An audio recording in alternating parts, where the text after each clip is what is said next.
Mayberry says they are on track to have construction finished in mid-November, depending on the weather.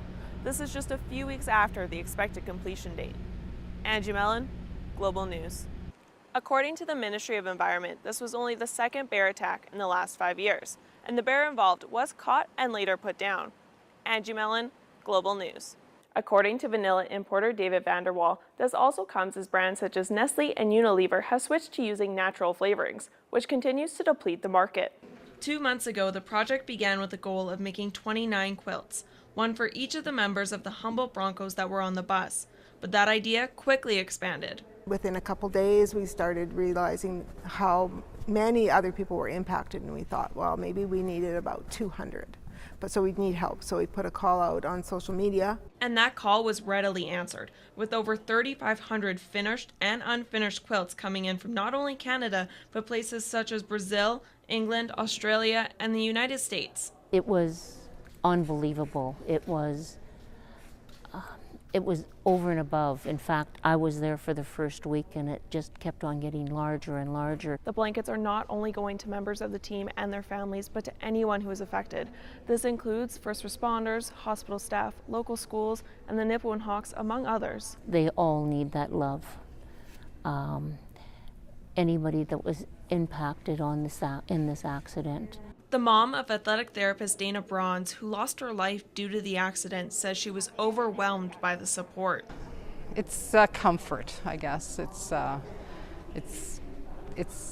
to explain. Because like I said, I know how much work it is to quilt and stuff. I know it's very special to us because it's been a way of remembering. The goal initially was to comfort the families, but this has also had a positive impact on the quilters as well. Angie Mellen, Global News. The Saskatoon Farmers Market Cooperative is planning on providing the results of their survey along with stating their concerns to City Council during their meeting. Angie Mellen, Global News. With spring just around the corner, that means high school wrestling is coming to a close. And the best of the best in Saskatchewan were here at Mount Royal to compete in the final bouts to decide the provincial champs. Every football player wants that exclusive starting spot in a lineup, and Riley Keating is no exception. My main goal this year was to get a starting spot for defense. Well, obviously I have 3 older guys up front, so I'm just waiting for my opportunity. However, Keating faces some extra challenges. The 4th-year linebacker was born deaf and received a cochlear implant when he was 3. And although he still lives with hearing impairments, he isn't letting that stop him. It's always been my dream, but there was times that I never thought I would make it at this level because of my hearing.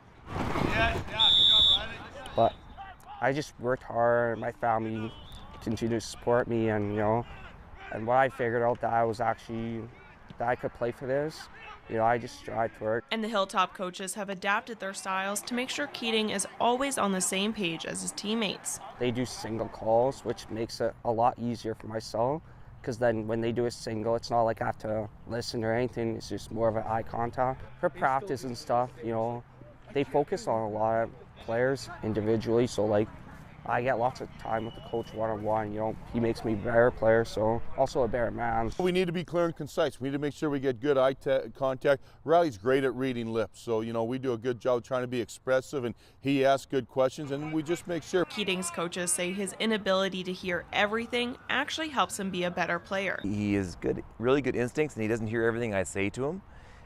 Which is good because he trusts himself and what he's doing in the field. One of the reasons that we really like our football team is he's just got a natural instinct out there, so it almost seems sometimes the less we coach him, the better he is. And his teammates have fully embraced him.